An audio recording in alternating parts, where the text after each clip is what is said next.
Right, Volkswagen Golf Mark 3 just came in for July auction, convertible as you can see. 130 odd thousand mile I think it's got on the clock. So, but to be fair, for the year it's not too bad, is it? Relatively tidy, wants a bit of a clean under there, like, but relatively tidy. Just noticed new brake lines by the looks of things. Overall, expect a few age-related marks. A few little things here and there. Arches don't look too bad. Yeah, a very average Mark 3 Golf. Just a couple of soppy stickers here and there.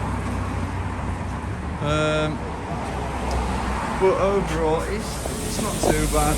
You know, a lot of cracking on the bumpers.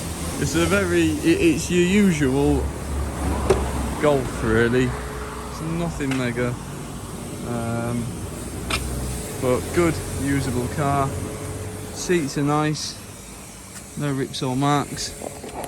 Same in the rear. Nice dashboard and everything. 132,114 clock showing. Seems to run well, sounds nice. Can't seem to get the hood to work.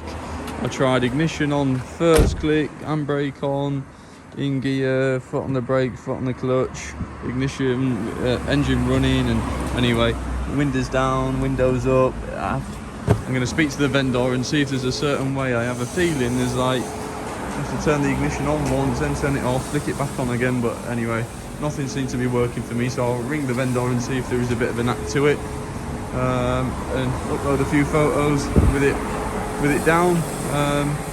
But yeah, overall paintwork isn't perfect by any means, but come and have a look, make your own mind up about it, and it'll be going through July.